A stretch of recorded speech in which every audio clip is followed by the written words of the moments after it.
I'm Josh Allen, and welcome to the Baked In Podcast, where I sit down with industry innovators to uncover the unique ideas and values that are baked into their businesses and have led to extraordinary success. This podcast is presented by Busey Bank. Busey has been built on that foundation of strength and service, delivering expert advice and tailored solutions for business and individuals for nearly 155 years. And they also have a strong commitment to community and the environment via lending.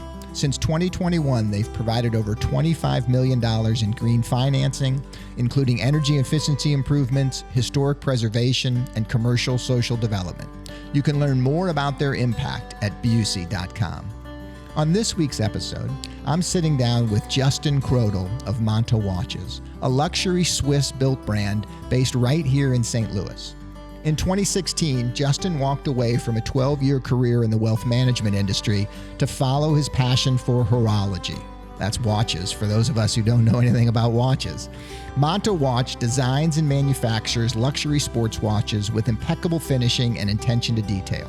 In a short period of time, relative to some of the decades-old legacy brands, Monta has created a brand with a solid reputation for beautiful timepieces and terrific customer service.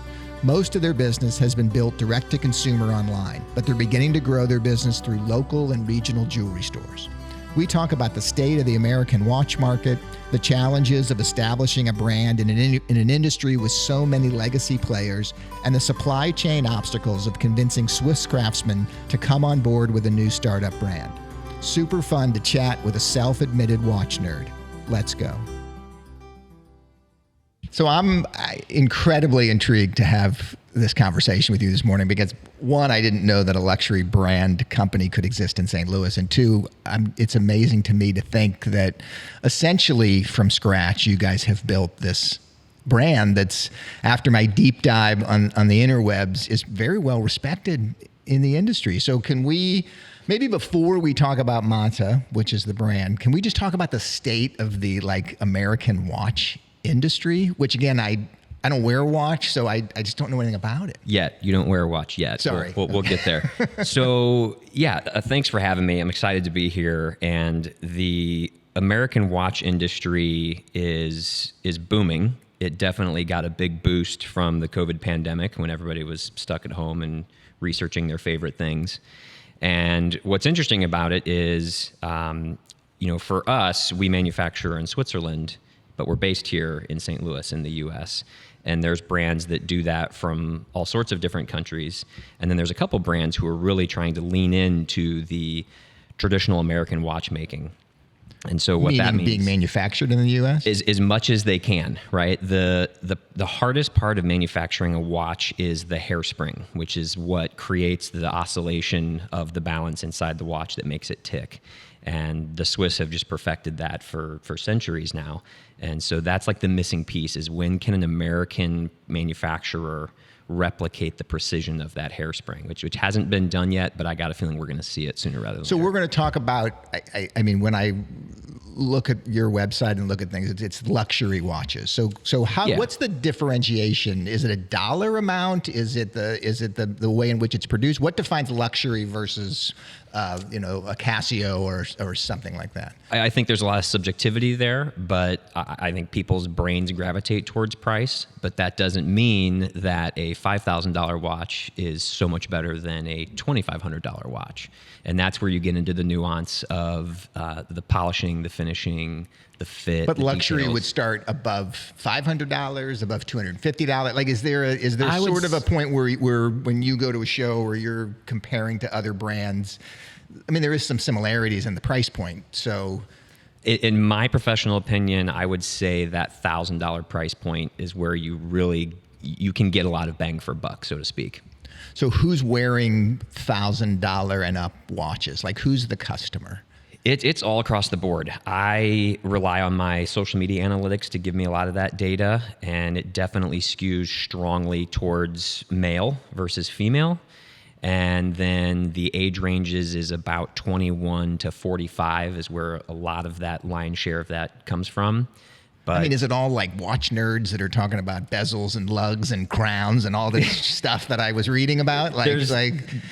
Or is it just a guy who wants a nice piece of jewelry? All the above. I've met some incredible people through this, and some of them are hardcore watch nerds, and some of them are like my brother-in-law who just wants to have a nice watch that he's going to wear every day.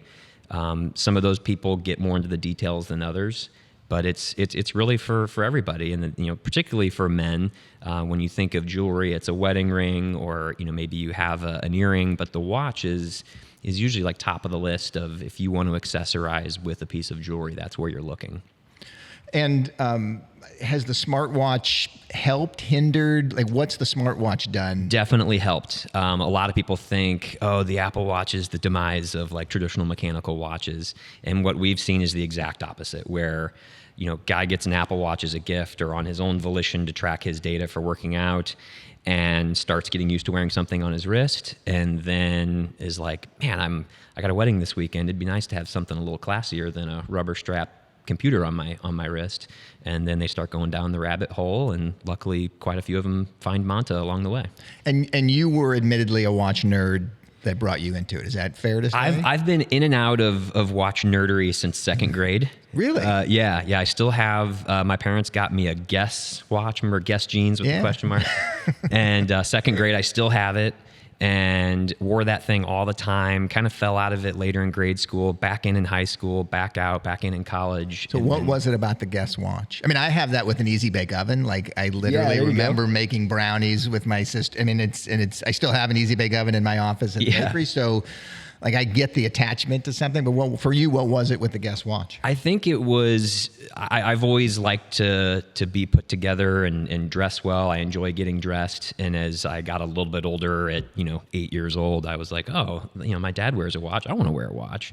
And so they got me that first one. And that watch in particular had a rotating bezel, like our Ocean King dive watch. So the sound of the click, which got me in big trouble in the classroom, because that Guess watch was a lot louder than what you just heard. And just something else to like an old school fidget spinner maybe.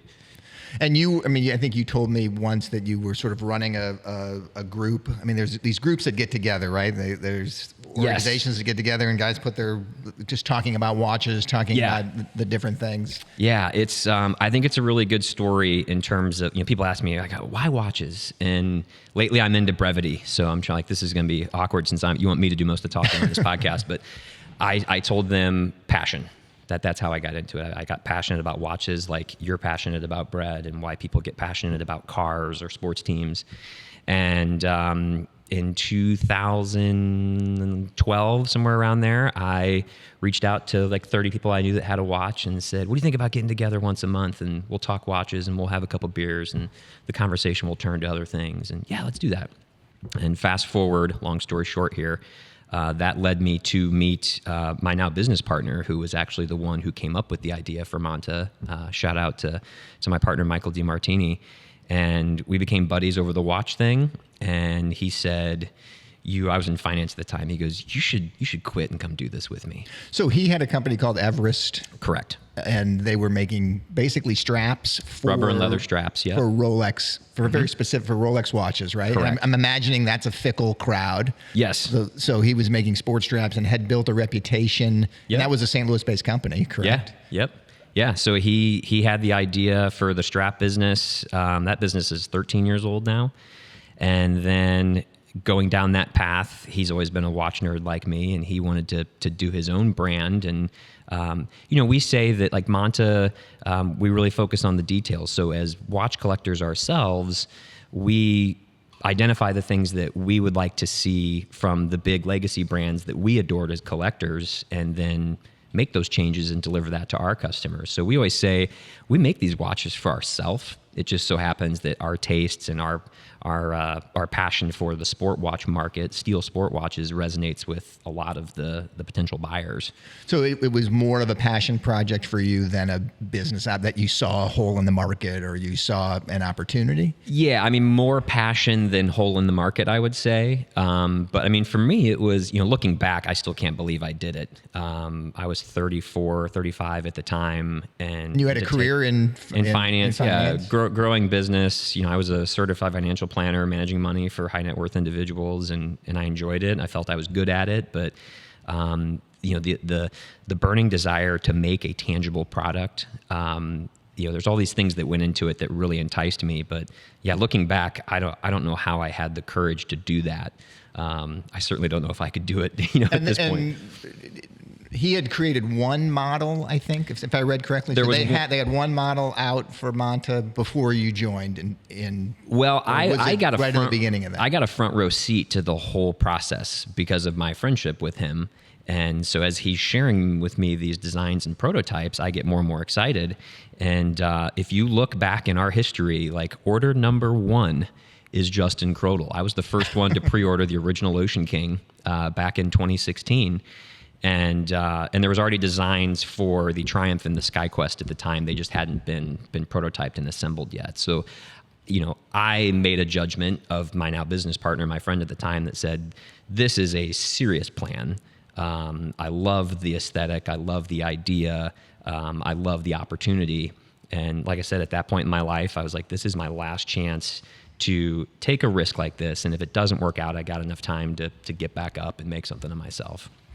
So then how do you do this? Because you've got, he has some reputation in the industry, I guess, from the straps, but not as a watchmaker. Yeah. Clearly. And you've got to find all of these parts and craftspeople, and you've got to, not only do you have to conceptualize something unique and different and special, but then you have to get people to buy it. Well, and you got to build it, and then you got to get people to buy it. Like all of those things have to happen. So the build aspect is the Everest business had opened the door to Swiss suppliers.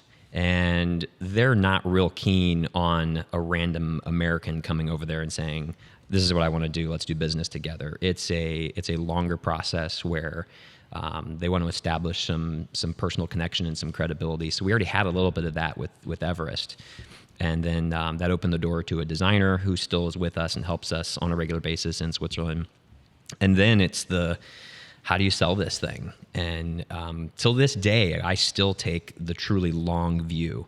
And it's what enticed me so much leaving finance is that I'm making this tangible product. I'm going to stand behind it. And worst case scenario, I can fix it. Whether it's replacing it with a brand new one, but I have full control over that. Whereas like in finance, it always kind of bothered me where, Josh, you and your wife come in and you've got some money and we invest it for you. Well, the next time we meet, it's going to be higher or lower. I don't know which one. We'll wait and find out. And so we just started reaching out to people on social media. Some of those watch collecting groups, like the one I started in St. Louis, had popped up around the world. So we hit the road and we would, take our products and let people get hands-on with it. And then just a lot of customer service and... Because that's the biggest obstacle. I would imagine. We're talking about, if I look at your website now, your price points are $1,700 to $3,000, sort of in that range, whatever that tier is that we're going to call it. But it's a sizable amount of money, and there's a lot of competition. Yes. And a lot of competition from legacy brands that already have a reputation. And I'm sure part of this is wearing Guess versus something else. And so... How do you? I'm not sure where to even ask the question. Like, how do you get that? How do you get that started? Is it all in the design aesthetic, and you're selling? It's a new concept, and here's why it's special. And yes, you got to take a crack at this. The design has to be the leader in terms of the excitement and the motivation to want to see it or to want to own it. And then from day one, we've always said, you have to feel a Monta to kind of believe it. Feeling is believing.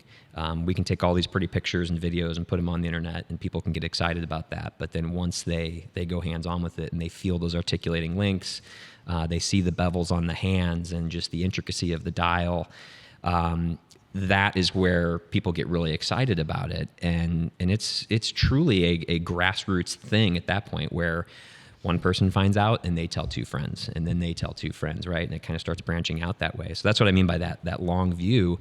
8 years later, we're an overnight success, right? That's the mantra. And so we keep going with that idea. And I will say that in kind of researching this, I didn't know. I guess people review everything on YouTube, but I didn't really have an appreciation for how much was out there as it relates to watches. But everything from the minute details to more of the generic kind of Gear Patrol or GQ, just sort of talking about the aesthetic and not all the, like, for the nerds and the non-nerds alike, it's all out there. And you guys have built a really tremendous reputation. And you can't fake that, right? That's what one of my favorite things to say nowadays is we get more and more phone calls, like traditional phone calls into the office, and it's always cracks me up because people be like, they hesitate for a second and they're like, Justin? Like, yeah. Like the guy I saw on the YouTube interview, like, yeah, that's me. And I'm like, oh my gosh, I didn't expect you to answer the phone. And so I tell people like that, you know, kind of half joking, but seriously, like, you're not going to get the president of insert major watch brand on the phone. And so people really feed off of that. You know, I think there is a connection to the brand in the sense of like, wow, this is really cool what this guy did. And I've seen all these reviews and they've been around for 8 years. And like I said, you can't fake that type of stuff. So it gives them the comfort to be like, well, if all these people are saying these great things about this watch, and I love the size, I really like the color, I love the functionality of the quick adjust clasp, whatever they're looking for, it gives them the confidence to pull the trigger and say, so what was it? You mentioned that, you know, you had to find the craftspeople and the suppliers, and then you had to find the customer. Which one's been harder?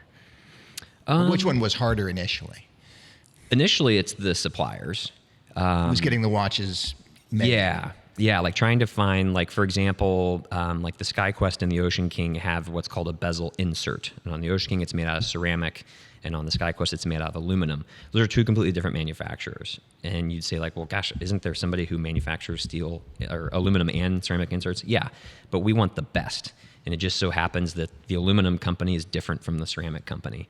And is it hard to convince those folks to even sell to you in the first place? Because they're, I mean, I'm guessing they're busy and producing for known brands and legacy brands. And that, to me, like, if you want to talk that side of the business, I think our greatest success is those inserts, and then our hand manufacturer. So the hour hand, the minute hand, and the second hand. That manufacturer in particular is the best in the world, because we're very happy with them, but we're always looking like maybe there's someone better.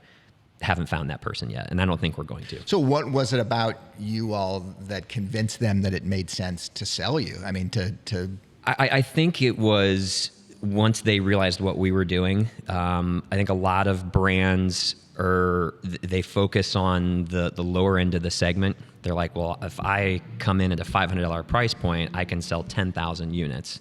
And we're like, no, I would rather make an exceptional product that costs more, and so we have to charge more for it, because I'm going to be really proud of it.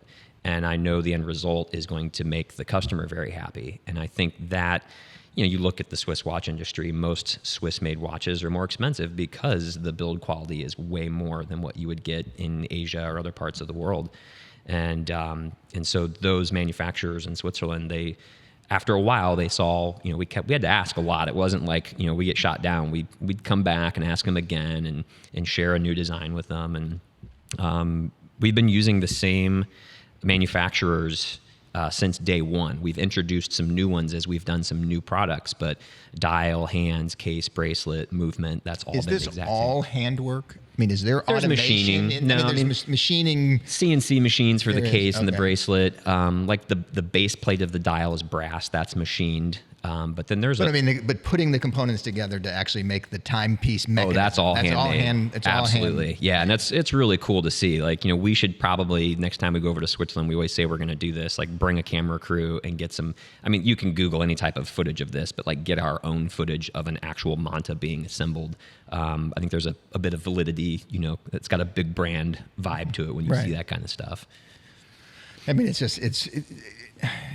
I mean, that's sort of that tricky price point we kind of mentioned before, sort of that mid-range. And so how much competition is there? Are there thousands of brands doing what you do, tens of brands doing what you do? Like how do you... It's in the hundreds, you know, over 100. You know, you look at, like, you know, the big brands, Rolex, Tudor, Breitling, Omega, Patek Philippe, Jaeger-LeCoultre, all these big brands that have been around for hundreds of years. There's probably close to 100 of those. And then you get into like the independent brand segment, which is where I think we fall in. And there's another, 100 of those, and then you get into the micro brand segment, which is where I think we just emerged from, and there's hundreds. So when you add all those together, you're probably closing in on 1,000 total brands out there. And how many watches?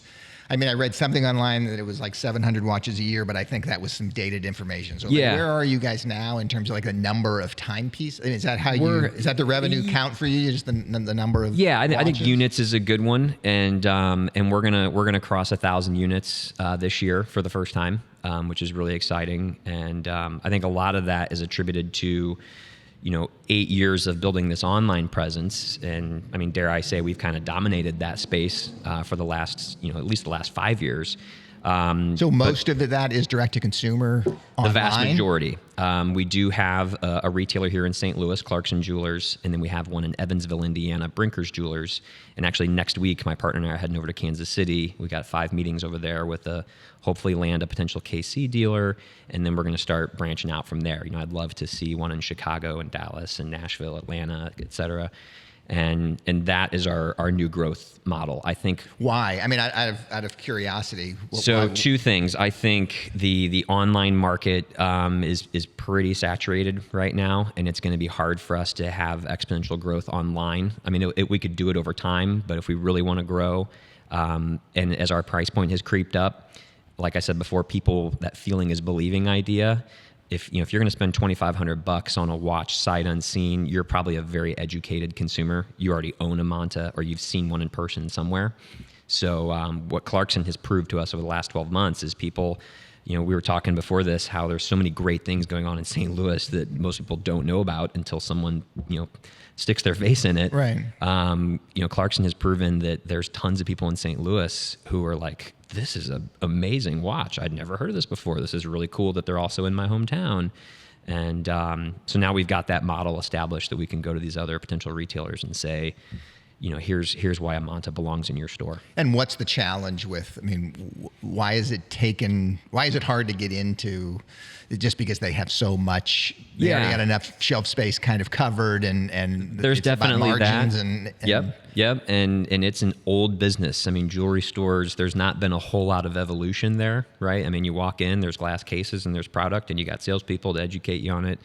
And so for them to be willing to take the risk of bringing on a new brand, the time investment, we feel like we have a really good model for them to, put the risk on both parties to get it off the ground, and just giving their salespeople the proper knowledge to tell a potential customer why they should be looking at this. So is the marketing different for that channel, or do you feel like the social media or the online marketing still supports the retail model in the same way that it does the direct to consumer, or do you have to tweak that and sort of change the methodology in order to kind of help that? We're still learning. We're learning a lot from Clarkson in that, but what we've been successful with them is, like, take Facebook, for example. I can tell Facebook to run an ad within half a mile radius of Clarkson Jewelers, or I can pick a specific zip code here in St. Louis, which most jewelry stores aren't doing that. And so what that does is says, hey, we're serious about partnering with you, and we're going to do this because we know it's going to drive Monta sales, but it's also going to help you to get new traffic in the door. That the gentleman coming in to look at a Monta might be ring shopping for an engagement ring for his girlfriend, and so you're gonna benefit from that. And then we did a really cool launch party there where we had local restaurants, local car dealerships kind of partner with us there, and 150 people showed up, and we just had a great time. And that kind of puts the spotlight on Clarkson, and so we want to replicate that with every future dealer, have that launch party, and then like I said, we're learning. So like if they tell us, this is what we typically do, maybe we'll do the same thing, or maybe we'll tweak it a little bit. But the most important thing is we're ready to play. We know we've got a great product, and Michael and I are very dedicated to this. We both have a lot more gray hair now than we did when we started this, so. We feel we've learned a lot, and ultimately we have a blast doing it, and that's the biggest thing. Is there a big influencer piece to the watch business, and whether that's musicians, whether that's definitely online presences? I mean, how do you navigate that, or have you navigated that? I think that got really big in the last 5 years. I don't know if it's kind of peaked or what. Time will tell, no pun intended. But yeah, definitely you look at, I don't know, like one of the award shows recently, you know, there's people who will specifically highlight, well, so-and-so was wearing this and so-and-so was wearing that. I was just telling somebody at dinner last night, like John Mayer is a massive watch collector, and he's really shined a spotlight on the industry because some of his fans who weren't into watches are all of a sudden paying attention because they love John Mayer. And I mean, he's off the charts in the stratosphere with the stuff that he's got, but then it causes them to get interested. And again, they start searching, they end up on YouTube, and hopefully they find us. So you haven't gone down that road yet? I've tried. I mean, I've you know, as they say, shoot your shot. You know, I've tried a couple times. I haven't had any success. And I don't know what that fit would be like. You know, is it a Cardinals player? We want to play up the St. Louis thing, but then we also want to have, you know, a watch enthusiast audience. So like John Mayer is the easiest one to point out just because he's so prolific. But yeah, when the time comes, I'll be ready, and I would love to do that. I mean, again, how much fun would that be to have, you know, somebody that I'm interested in that's interested in our product? Right. And talk a little bit. You guys have looks like 5 models. 5. Mm-hmm. Is it? I guess models is the right 5 word. models. So you want to talk a little bit about what you guys do and sort of who the customer is for each of those? Maybe? Yeah. So these are not like we made up these models. These are kind of industry standards. Like you have a dive watch that's got a 60-minute rotating bezel on it, and that's used to time the oxygen in your oxygen tank if you go diving. Most people, myself included, are never going to go diving. They just like the aesthetic of that watch. That was going to be my next question. The percentage of dive watch wearers that are diving. Yeah, like less than 1%. And then you have a GMT model, which stands for Greenwich Mean Time, which was created for pilots so that they could track different time zones. And so we have 2 of those. We have like a sport watch called the SkyQuest, and then we have what we call our gentleman's watch, which is the Atlas. And that's kind of the idea of that's the one watch you take with you around the world, whether you're going on vacation or you're trying to close a deal. It's a little bit more sophisticated. And then probably my personal favorite is the Noble. And that one is also on the sophisticated side. It's a very elegant watch, but everything we do has that sporty root to it. And what that means is, I like to say, it goes from the beach to the boardroom. So you can wear the Noble with a t-shirt and jeans like I am today, or you can wear it with a suit and tie. All of our watches have at least 500 feet of water resistance. So you jump in the pool, the river, or the lake, you shower with it. You don't have to worry about that. It's truly a go anywhere, do anything watch. And then lastly, the Triumph is what we call a field watch, which has kind of got a military inspiration. The idea behind a field watch is that the dial is instantly legible, so you can quickly read the time. And you know, historically they've been a little bit more rugged, but like I said, we want to kind of balance that sporty with the elegance, so that it's a watch you don't have to like think, oh gosh, I'm going casual today, should I wear this watch or not? No, like these are watches you wear every day, no matter what. And they all tell good time, right? They all tell time. And date. But there's some that I was reading about. I mean, it's all about the number of seconds per 24-hour cycle that it's off. So the more precise that it is, obviously the higher quality. Yeah, accuracy is a slippery slope. We say, and I try to stand behind this, plus or minus 7 seconds per day is what we ensure every watch is before it leaves our facility.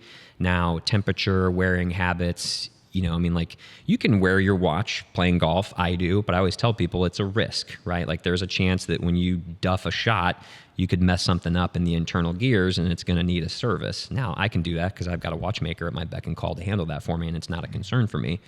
But for other people, I'm like, yeah, that might mess up your timing. If you work around magnetic fields a lot, that can change the oscillation of that balance, and that'll also mess up the timing. The good news is all of our movements are very easily serviced by any trained watchmaker, and there's quite an abundance of watchmakers out there right now that you can find one relatively easily. You may still that industry is not going away. It's not going away. I would tell any of your listeners that if they're interested in watchmaking, it's probably a great career path because there aren't as many as there used to be.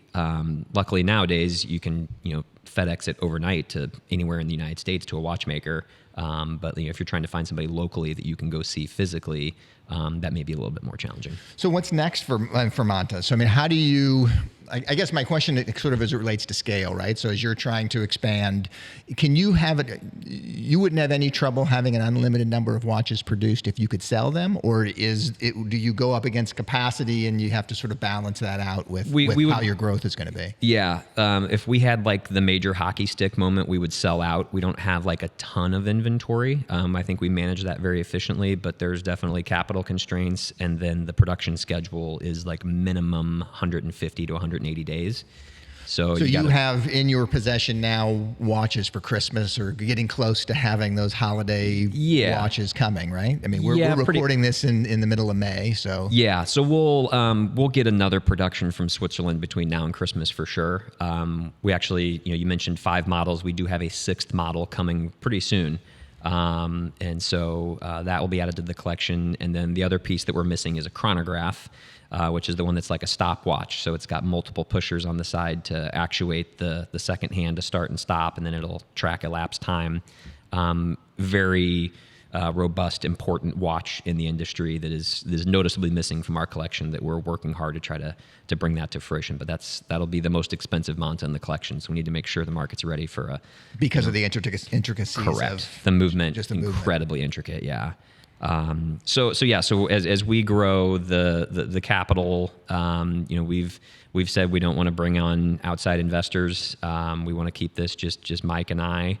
And so we'll borrow some money from time to time. And so you're forecasting growth 6 months in advance and sort of trying to. Oh yeah, and especially as we bring on these retailers, like that could dramatically move the needle. If we bring on 2 or 3 retailers that are each selling 15 to 20 watches a month, that'll be great. And from for like the business owner mindset, as we can speed up the sales velocity.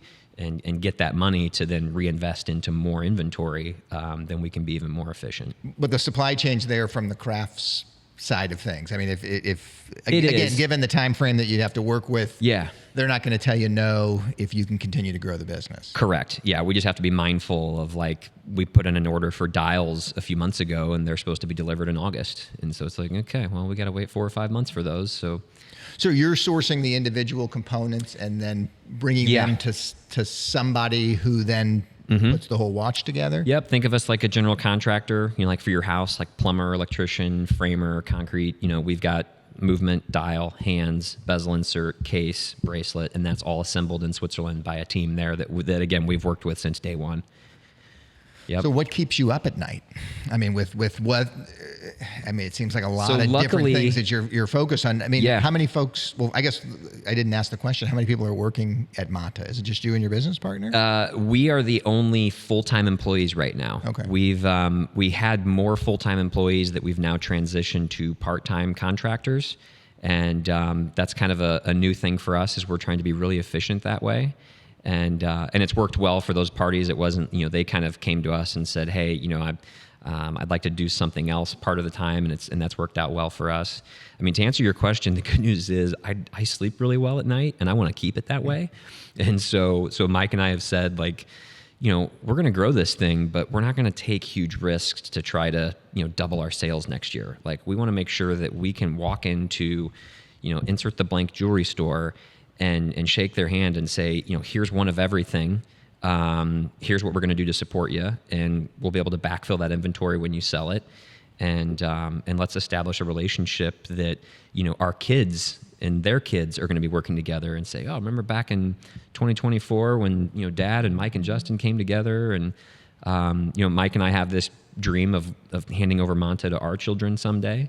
That's 20 something years down the road at least. But so that challenge is finding not only the partners but the right partners. Yes, yeah, and we've agreed we're going to be critical of that. Like, we're not going to do business with someone just because it seems lucrative. Like, we want to like the person. We want to be very comfortable doing business with the people that we like, and that's. I mean, like I said, it doesn't keep me up at night. I sleep really well, but that's what's exciting to me is I consider myself very blessed and fortunate to be like literally doing my dream job. That's not lost on me. I think of that often, and I remind myself how sad I would be if that was taken away from me. And so, some people would say you're being too conservative, but yeah, I'm not going to mess this up. I promised my wife when I quit finance to do this, that I was going to, make this a success, and I've delivered on that promise, but it's not a one-time thing. It goes on forever. So you're still a watch nerd. You still have the Guess watch. Yeah. Do you have a favorite timepiece that's not part of the Monta collection? Yeah, the Rolex Daytona has always been one that I've loved, and I'm fortunate to still own one, and I don't think I'll ever get rid of it, just because that was the one that really, ignited my fire for watches, and it's what connected me to my business partner and how I got into this. And does it have an Everest strap on it, or is it? It has on occasion. It's on bracelet right now. But the joke with that watch is, years ago I was like at Whole Foods getting something quickly, and I had that watch on. It was like a Sunday, and somebody taps me on the shoulder, and it's a buddy of mine from grade school I haven't seen in like 10 years. But he saw on LinkedIn what I was doing. He's like, "Let me see your watch."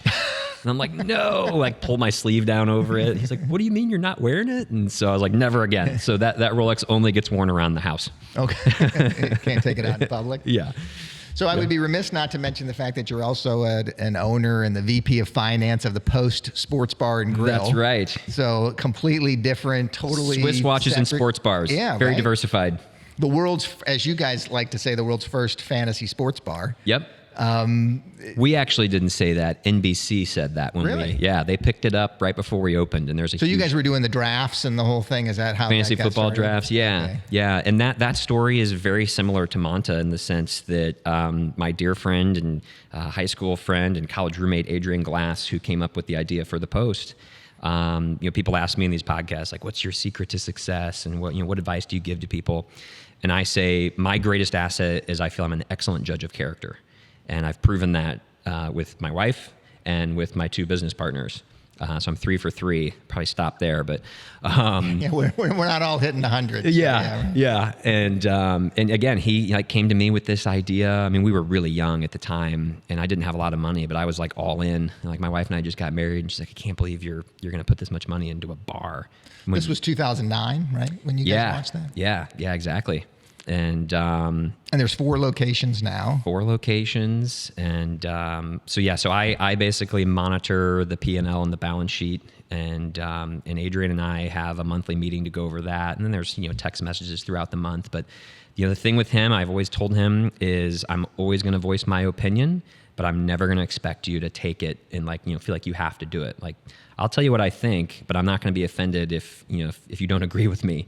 And both with Adrian and with Mike on Monta, another thing I'm very proud of is Adrian and I were very good friends, and then we were business partners. Mike and I were friends, just because of the watch thing, and then we became business partners. But now we've become even better friends, and that to me is critically important. The story or the analogy I use for that is Elton John and Bernie Taupin. Like, if you watch the Rocket Man movie, 30 years writing songs together, they never once had an argument. They had disagreements about things, but never shouted at each other, never stonewalled each other, anything like that. And both my relationship with Adrian and Mike has been that same way. And so I was remind them both, like, I'm Elton, you're Bernie, or vice versa. I mean, you mentioned that you can't imagine not being in the watch business. Do you feel the same way about the sports bar business 15 years later? I mean, I do, but so we were talking It's a before hard this. business, Very hard. And look, I've been behind the bar 3 times. I'm not like in there day to day. I'm behind the scenes. I'm writing checks and cashing checks. What percentage of your time is spent on that? Very little, like 4 or 5 hours a month, which is why it works. I couldn't do both. The Post is very well established, and Adrian runs an incredible business. So I just am kind of an extra set of eyes for him. But no, like, when you're 25, sports bar is like the coolest thing in the world. Now, we were talking earlier last night, I'm at Wright's Tavern talking to Matt McGuire, and I'm like, now this is what I would love to see. Like, my retirement goal is to own that business. As much as we love eating at Matt's restaurants, we don't want to be in Matt's business. Right. Although I will say I'm intrigued, and I do have a state of retirement. I have a million people for you to talk to convince you not to do that. Well, you'll have to set me up with some of those as I go down that path.